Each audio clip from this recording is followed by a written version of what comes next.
Oke, balik lagi di channel YouTube Jago Jago saya Reza. Kali ini gue akan membahas tentang akuntansi untuk franchise. Ya, kalau kita lihat ini contoh dari franchise ya, guys. Ini adalah salah satu minimarket 7-Eleven. Dulu pernah ada 7-Eleven di Indonesia, tapi sekarang udah nggak ada. Nah, ini adalah salah satu dari franchise. Atau kalau misalnya teman-teman tahu ada Alfamart, Indomart, kemudian ada kayak apa tuh namanya?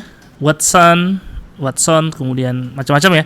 Itu adalah franchise semua itu. Termasuk juga KFC, kemudian McDonald dan seterusnya. Itu adalah semua adalah franchise, ya. Nah, bagaimana? Nah, sekarang kita akan belajar bagaimana ya perusahaan franchise itu mencatat akuntansinya seperti itu. Nah, kalau kita lihat di sini. Kita akan lihat konsep bisnis dari franchise terlebih dahulu dan kemudian kita akan mencoba menganalisis bagaimana sih perlakuan akuntansinya dari konsep bisnis tersebut. Nah, kita lihat di sini ya. Perusahaan waralaba atau franchiser memperoleh pendapatan salah satu atau sumber pendapatan berikut. Jadi, dia itu mendapatkan pendapatan itu dari mana sih perusahaan waralaba? Artinya perusahaan yang memberikan izin waralaba itu. Nah, yang pertama adalah dari penjualan awal hak waralaba. Jadi ketika penjualan hak, jadi dia memberikan hak kepada seseorang ya untuk membuka Indomart misalnya gitu atau membuka Alfamart, itu dia ada namanya penjualan awal hak waralaba. Kemudian aset, layanan dan layanan terkait.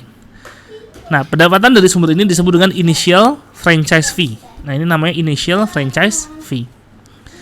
Nah, kemudian setelah berlangsung bisnis tersebut ya, setelah dibuka, setelah tadi misal Alfamart dibuka, maka ada yang namanya komisi berkelanjutan. Jadi dihitung komisi. Jadi si perusahaan franchiser tadi tetap dapat komisi, persentase keuntungan dari nilai keuntungan yang didapatkan oleh si franchisee seperti itu.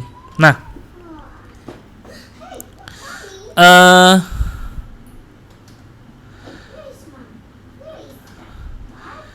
oke gitu ya guys. Nah, kemudian seperti itu. Nah,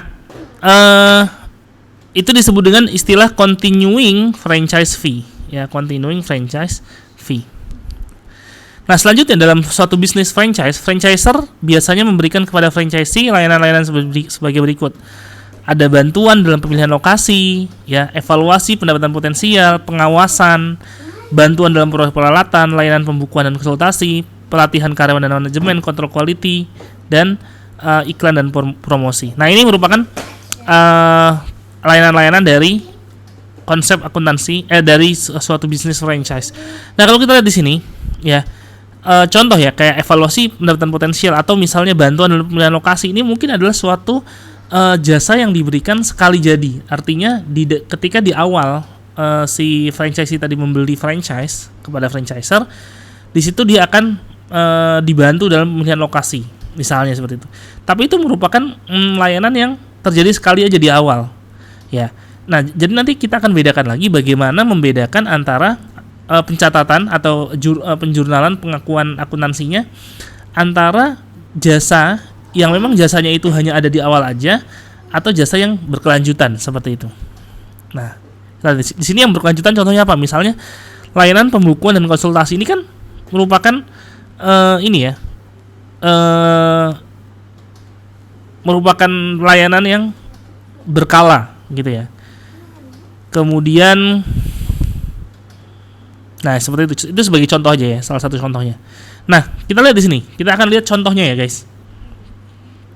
Atau ini nanti kita lanjutkan di video selanjutnya aja. Oke, kira-kira gitu guys, video kita di video pertama ini tentang franchise. Semoga bermanfaat. Jangan lupa like, subscribe, dan komen channel YouTube gue. Dan apabila kalian merasa video ini bermanfaat, bisa di-share di seluruh sosial media kalian. Jangan lupa belajar terus. Bye-bye.